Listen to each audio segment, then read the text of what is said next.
Today's guest is Hina Khan, the go-to peak performance mindset coach for CEOs, executives, and entrepreneurs, and a leader who has dedicated more than 2 decades to helping people transform their lives from the inside out. Hina blends her background as a psychotherapist with deep study in mindset, spirituality, and human potential.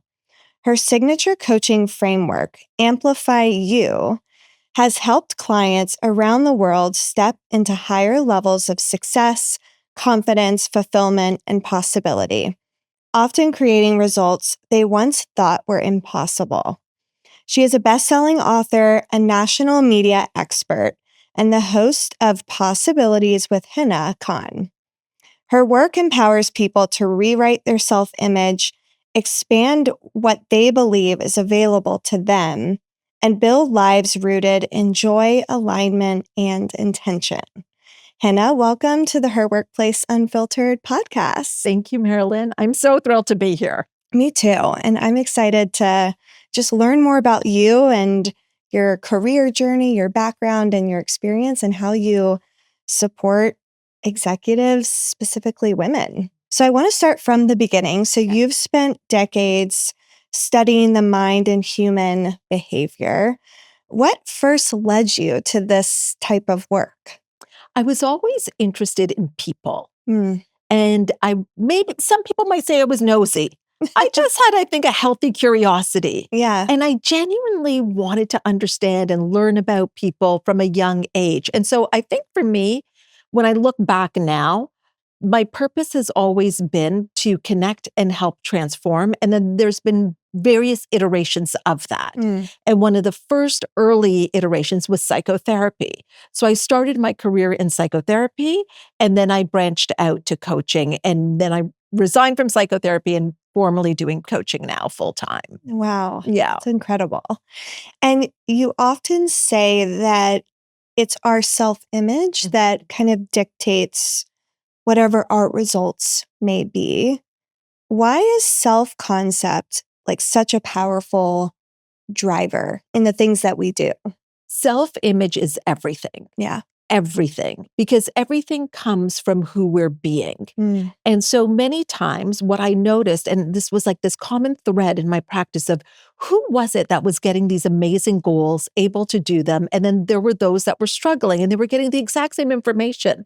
It was a self-image that was different. It was their beliefs and who they were being. So sometimes I'll show this example of, imagine an espresso cup. Mhm. And Marilynn, what's your favorite coffee, by the way? And what size? You know, I just like a medium Yes. or grande Yes. if I go to Starbucks. Yes. Black coffee with like a splash of oat milk. I'm simple. I know, me too. I like a grande dark roast. There we go. Now, if I was to take that grande coffee and I had an espresso cup and I was going to pour that into an espresso cup, well, what would happen? All the coffee would spill Yeah. because the cup can't hold that amount of liquid. Mm. I like to think of it as that cup is like our self-image, our capacity. We've got these big goals. We've got these great desires that we want, but we don't have the capacity to hold it. Mm. So it's that capacity and how we think about ourselves, our self-image that will say, I'm going to put my hat in the ring for that promotion. Or I'm going to bet on myself and go all in and start my own business. That all has to do with our self-image. And if we don't have the capacity to be able to hold what it is that we desire, we think the goal is the problem. It isn't. It's our self-image. So if I want to be able to hold the amount of liquid in a grande cup, I need to get a bigger cup. Yeah. But the actual coffee doesn't have to change. And we're all busy trying to change everything else outside of us, but not ourselves. And so our current results, our current life, we've created it to be a match of our current results. And so if we want to change something, it's actually an inside job. And that's all self-image. Wow. Okay, so I want to talk more about self-image. Mm. How do you go about even like discovering that or finding that? Like if you're working with a client that, like you said, has all of these big goals and big dreams, yet hasn't really done the inner work, where do they even begin?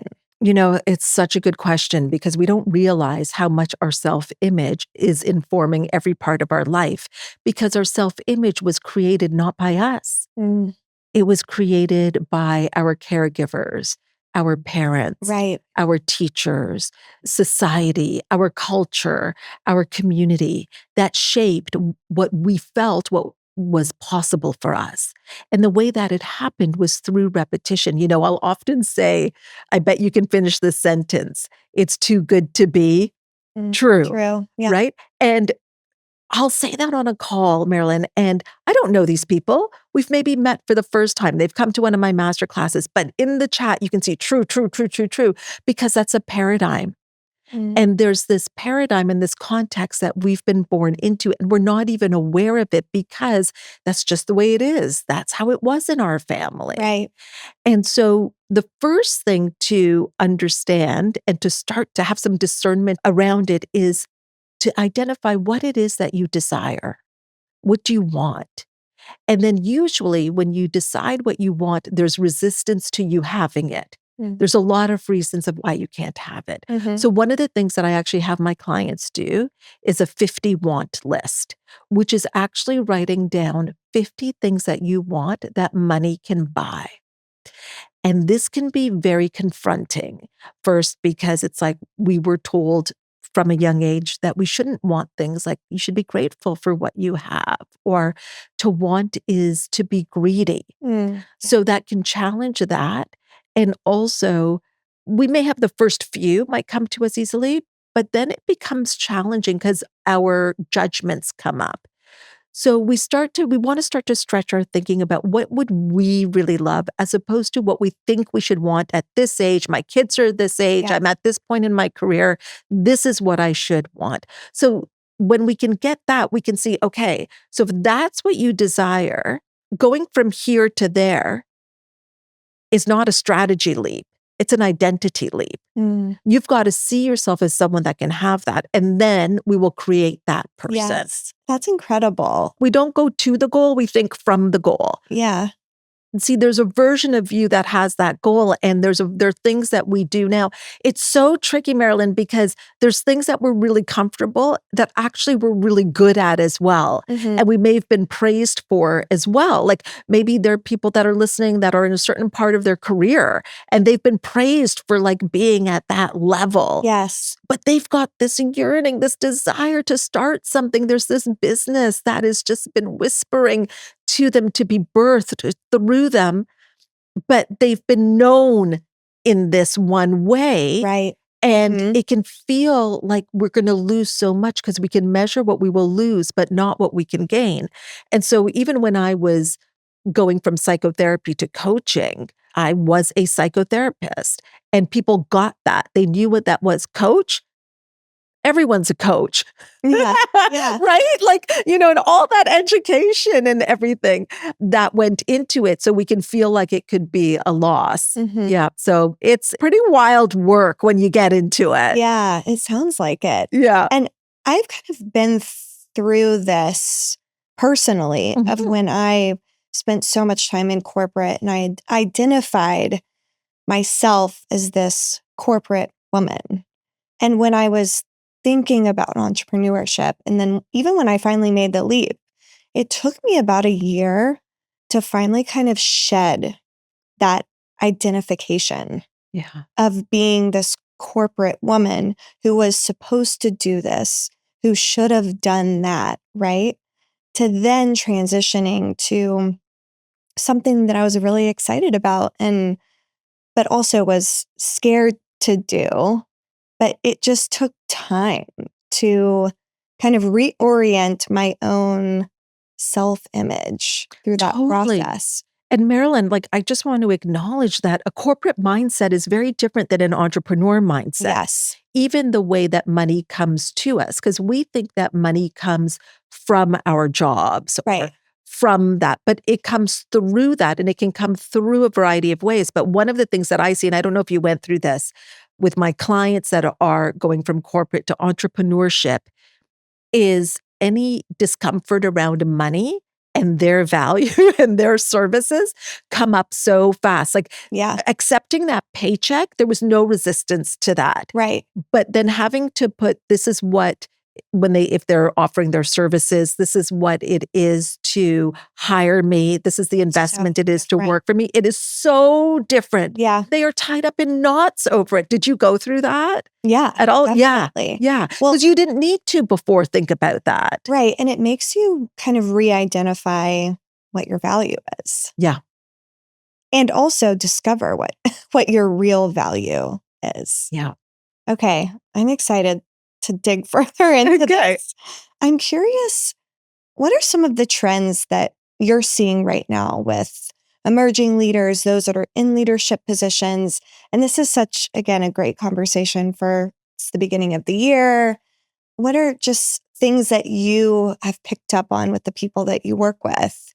Have you seen a lot of change happen amongst people pivoting and reinventing themselves?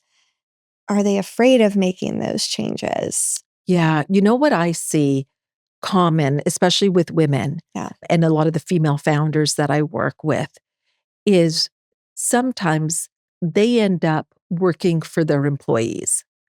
And what I mean by that is there's a strong people-pleasing tendency and worried about what others will think. And so that is something that they've got to overcome to really be able to step into leadership.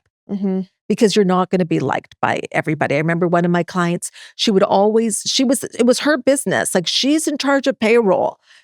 And she would be the first one in and the last one to leave because she didn't want it to look a certain way to the employees. But one of her employees really liked to work late. And so she's sitting there exhausted, just staying. So for the optics of it, right? And for our own insecurity. And so also not letting go of people fast enough, holding on to people. So I think what I noticed is that tendency in other founders as well, male founders as well, but definitely with the female founders that I've worked with. And I think what's so beautiful with more women in leadership is that it is a different type of leadership that's coming to the forefront as well, which is necessary right now too. And I think that we are seeing empathy, but there's a distinction between, you can be clear and be kind. Right. And I think that that's what some people are navigating. But I'm excited for what's happening in leadership now. I think that the old way of doing it just is not working. It's not working.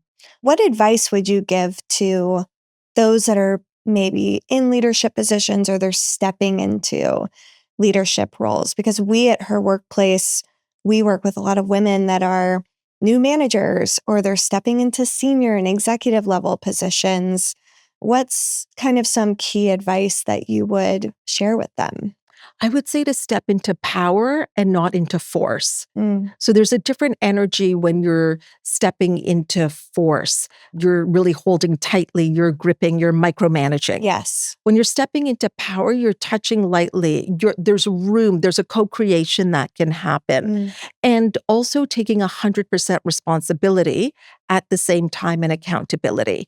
The other thing I think when you're stepping into leadership and if you're overseeing a team, is getting very, very clear on the expectations and the agreements and enrolling people into the agreements and making sure that they understand, having open communication that they can come to you, but you're not going to do it for them. Right.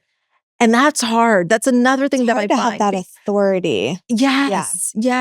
And sometimes we just want to do things because it's faster for us to do it. Right. As well. So there's this dance that you've got to do. Also, you've got to know what your standards are and what are you tolerating? Because people notice. People notice what we tolerate and what we allow others to get away with. So I think really being clear about your own standards is important. Yeah, definitely. So I want to talk more about kind of your going back to your journey as a psychotherapist. Yeah. What inspired you to make that transition? For me, I wanted to help more people. And I wonder if some of your viewers or maybe you felt this as well. I just felt like I was meant to have an impact in a bigger way and in a different way. Mm. And that couldn't happen in the traditional psychotherapy model.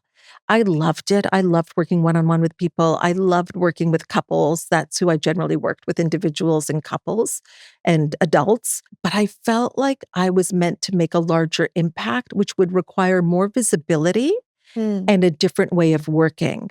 And coaching allowed me to do that. Yeah. And so it was following that. But I had judgments that I had to get over. Yeah. I felt like was that a waste of all that education, all of that money invested in that. But then I realized like that's coming with me. Yeah. It's still with me. It's still a part of me. And it's actually going to be what will allow me to be very effective because of my background. Mm-hmm. Yeah. Yeah. I love how you kind of took that experience in psychology and combined that work with how you are now. Our experiences do prepare us for what our future is. I know. It's so true. And then there's sometimes I'm like, why did I have to have that experience?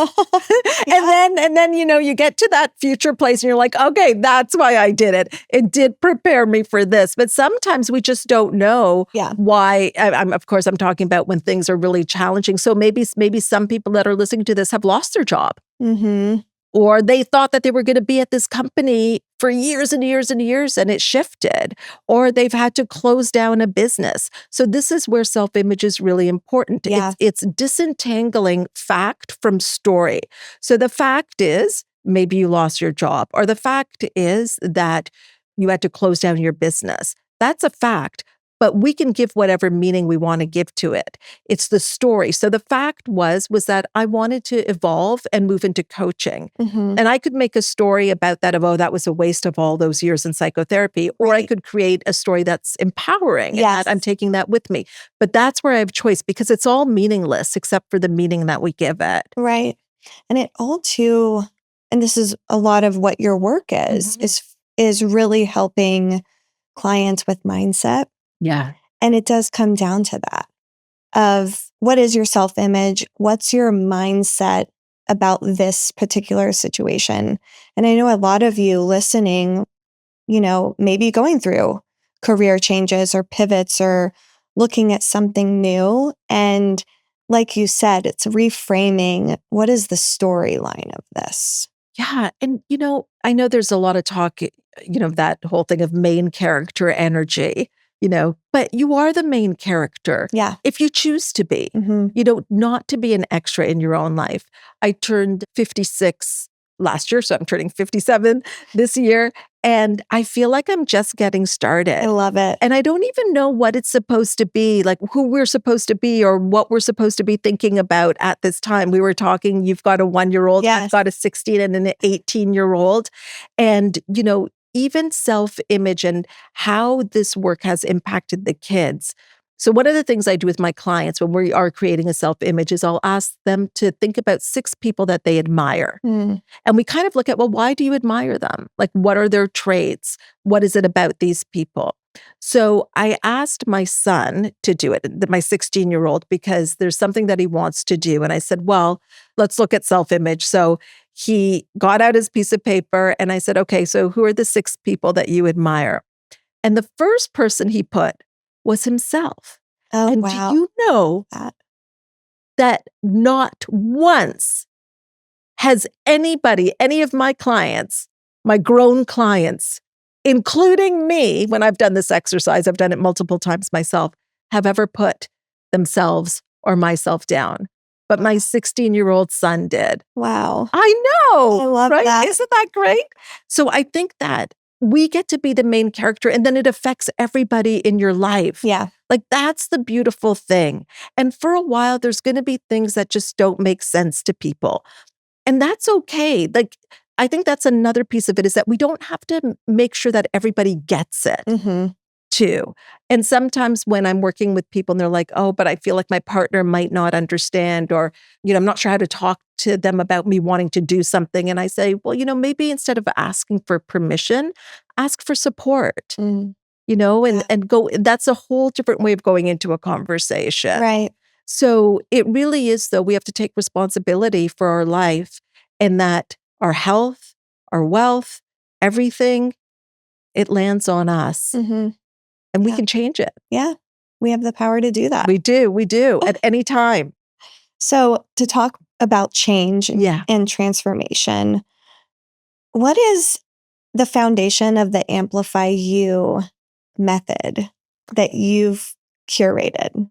So when I look back at my work of Mhm. almost over 2 decades in the field of the mind and beliefs and behaviors, and we know the phrase thoughts become things. Yes. But where's the thought springing from?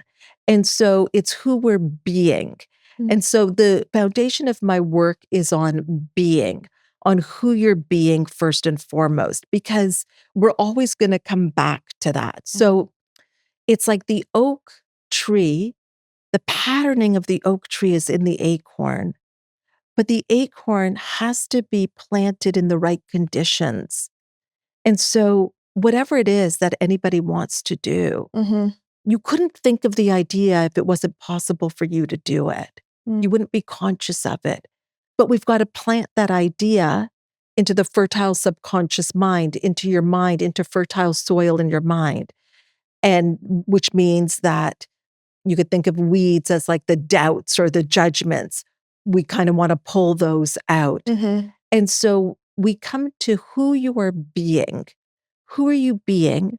Because that identity will always trump everything else. So, for example, I started to do Pilates a couple of years ago. Love it. Do I'm a you, Pilates reformer? teacher. Well, I don't teach now, but I used to be a Pilates teacher. You used to be a And Pilates, like a reformer Pilates yes. teacher? Wow. Yes. Oh my It's gosh. so hard, by the way. I really respect that because sometimes I think I want to learn something, not because I would want to teach it, but you learn differently if you're learning to teach it. Yes. Mhm. Right? Yeah. It was an incredible training, and I did it actually during my transition from corporate to being a founder because I needed something to do. Like I had like 6 weeks, and I mean, it was a longer program, but I started it then because I just wanted to have that accountability. Like I wanted to go to training and class every day. That's And it amazing. was incredible. It's really difficult. Did anybody to say get. to you, what are you doing and why are you taking the certification? Why not just go to Pilates classes? Yeah. And my background is in ballet. Right. I did ballet like up until out of college. So it's just a way for me to kind of align my past experience, something that I really loved, with something new that kind of gave me the same like energy, I fulfillment. love that because Yeah. it's just like taking something, and that's what I mean. It's like nothing is ever wasted. Yeah. Right? Nothing's And it's ever like, wasted. it's this other iteration. It's the next evolution of that part of you, of that movement. Yes. How you are connected to your body. Mhm. That is amazing. And through that, one of my clients was the head of HR of this large company. Mhm. And she's actually one of my advisors now. So through that, one of your clients from Pilates? Yeah, she was my Pilates client. And, during the sessions, we would chat about things. Yeah. And I was telling her, oh, I'm thinking of starting this company. This is what it is. She, was this incredible HR executive Oh, who obviously has supported a lot of women in her career. So I spoke to her today. I speak to her once a month, and she supports all that we're doing at her workplace. So you just, all that to say, you never know what's going to come out of those situations that you put yourself in. but you see, Marilynn, this is all in who you were being. Yes. Right? Because you were being somebody that, first of all, you were following your passion and what felt right for you at that time and where you wanted to be. You were also being somebody that wasn't afraid to share about what you were doing and what you were thinking of starting. Mm-hmm. And so then you could share that. And this is what I mean about creating through ease, joy, and fun. Yeah. That didn't happen at the computer with you doing a business plan and how am I going to get this advisor?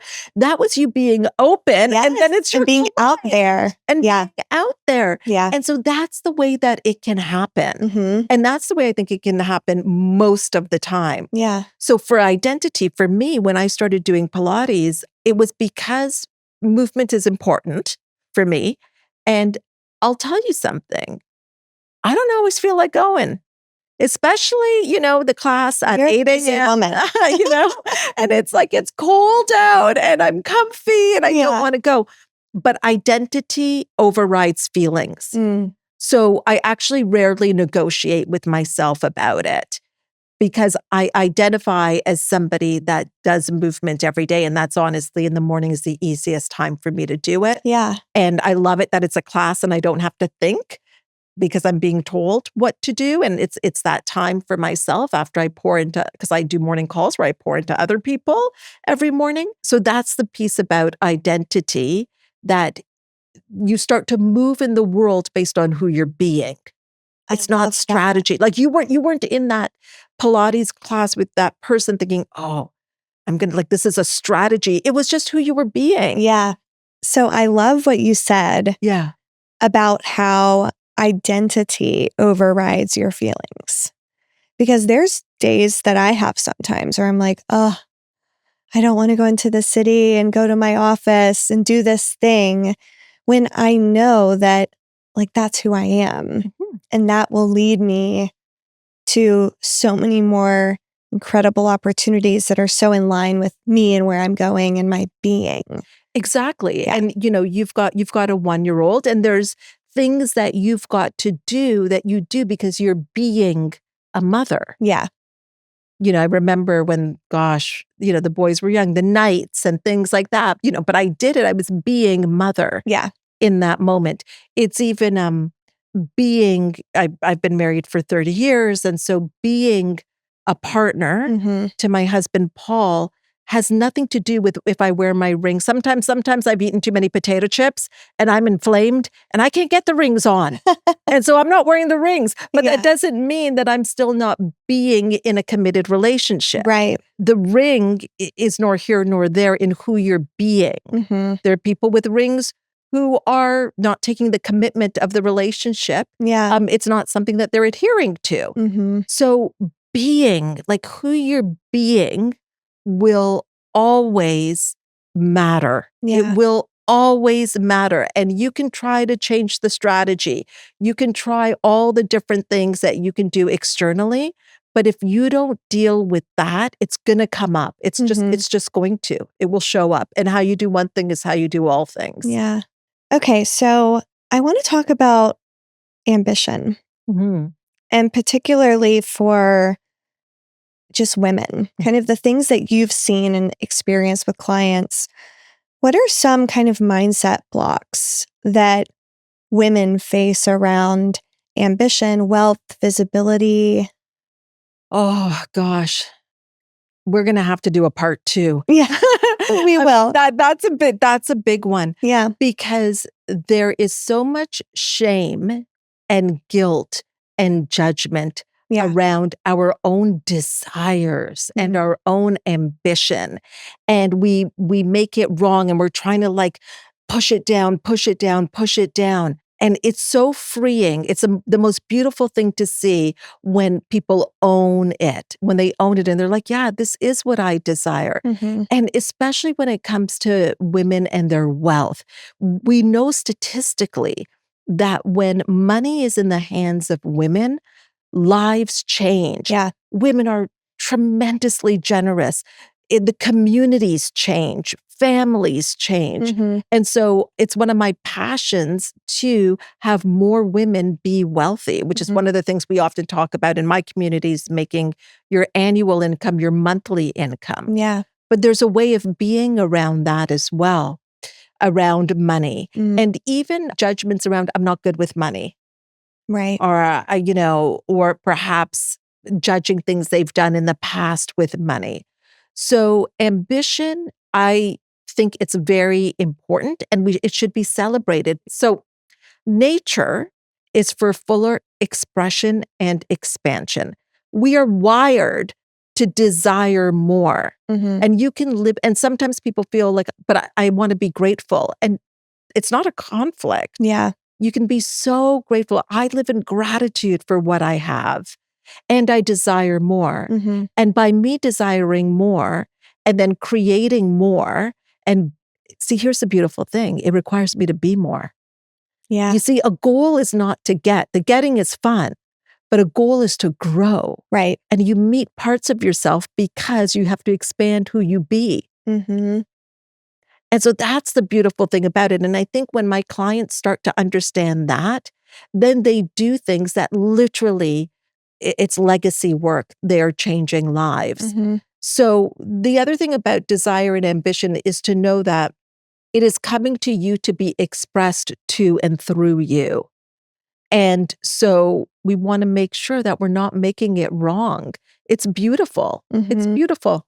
For women that know that they're meant for more, but they feel guilty wanting it. So, like, for example, the women that are, it's the end of the year, we're going into next year, they are asking for promotions, they're trying to get the title bump. Like, how do you not feel guilty about that? Okay, well, this is my opinion. So one of the things that I say is that what I do is unapologetically spiritual, but highly practical. Mm, I think we feel guilty because we're coming from a lack and scarcity mindset. yes. Like, if I get this, it is going to take away from somebody else. So Right. if I'm going to go for this, if I'm going to put my hat in the ring, maybe it's going to take away from somebody else, or maybe there's other people that are better or more deserving. Right? And we have Scarcity mindset. that scarcity mindset. Yeah. So that's what gets in the way. But when you realize that we live in this world that is so abundant, and the irony of it is that when you have more, others have more. Mm, Because you're unconsciously showing what's possible for them and giving them permission unconsciously. So the piece about visibility and Yeah. fear, I remember flying on a private jet wow. and being nervous about putting that picture up there of me in front of a private jet. And like, what will people think? And they're just going to think like, oh my gosh, she's so materialistic and Mhm. superficial and all of that. Well, one of my clients that signed up with me had said the reason that she signed up or wanted to get to know more about me was she saw on social media that picture of me and she said, who is the brown girl in front of a private jet? Because you don't see that. Right. Yeah. You don't. And that just I was like, that's so great because that's what I would have hoped. But you don't know when you're putting stuff out there Right. how it's necessarily going to be received. But I had to have a self image that it was going to be okay no matter how it was received. Yeah. Wow. I am blown away because it's the mindset It's all the mindset. It all comes back of to that.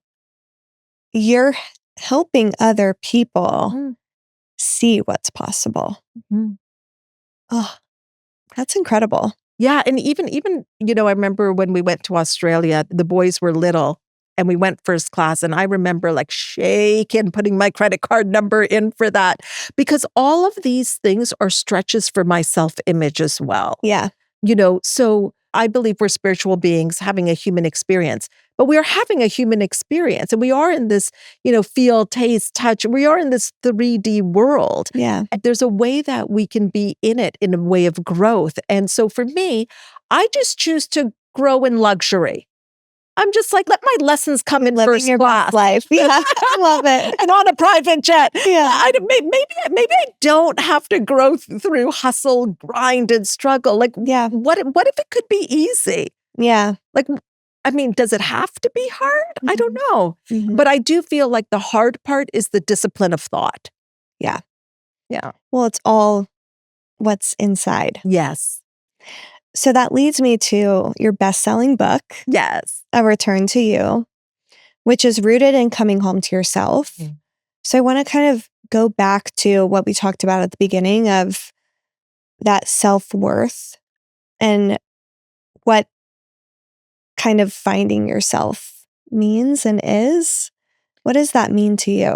I called the book A Return to You because, and I tell my clients this, not one client that has ever come to my psychotherapy practice or my coaching practice has been broken or needs to be fixed. Mm-hmm. It's almost like a remembering Yeah. who you really are. And it's a return to you. And we strip down the noise and come back to, what do you want?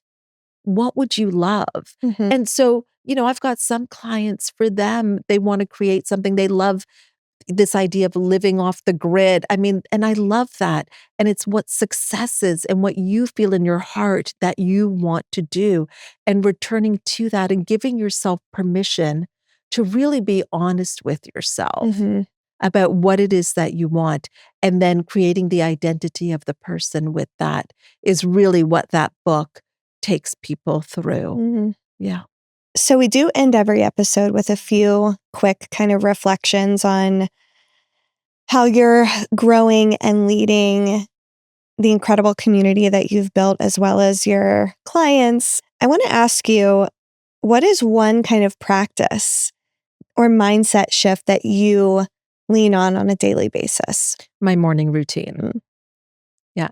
I learned about a morning routine from my mentor, Bob Proctor, and he really taught me how to study.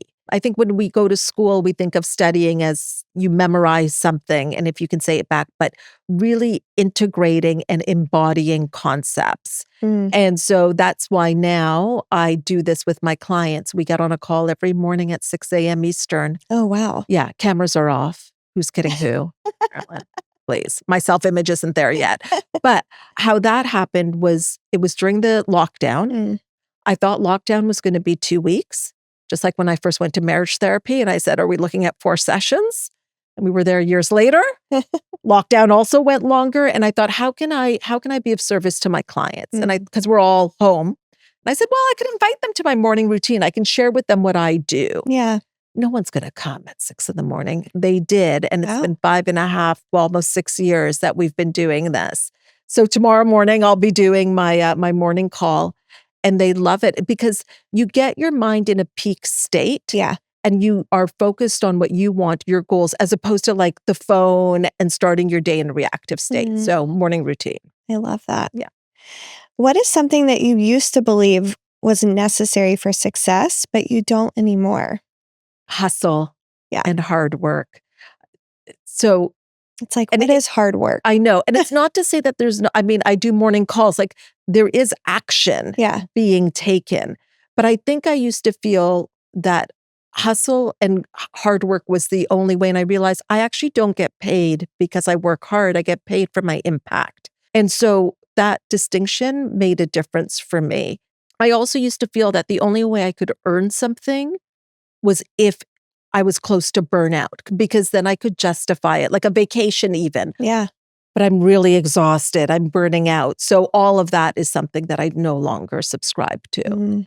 I love that. And kind of a side note, I talk a lot with our community about the 9 to 5 and being in an office at a desk, first one in, last one out, because that's what I was taught. And now my way of thinking is about the output. Yes. It's not necessarily where I am or how long I'm at my desk or how long I've been sitting with my computer open, right? It's more about the impact. Well, and here's the thing for you. I mean, because you're in the early days with your daughter being 1. You know how effective you are. How much you can get done in a short amount of time. Yeah. Right? Because if you've got if there's a nap and you've got a window, you're gonna be so effective in that window. Yeah. You're gonna get a lot done. Yeah. And then what does creating a life that you love with ease, joy, and intention mean to you? Being present. Being present. So I don't believe in work-life balance. I think it's all life. And it's just, where are you? So I'm here with you, present. When I'm with my boys, present. I used to feel like I've spent this much time here, I've got to spend that much time there. But what it's really about is being present. Yeah. I love that. Thank you. Thank you. And where can people find you, work with you, follow you? Oh, thank you for asking. I think the best place is Instagram at Coach with Hina. Amazing. Yeah. Well, thank you for being with us. This was an incredible conversation. I feel so enlightened. I feel great too. I've loved spending this time with you. Great. Thank you.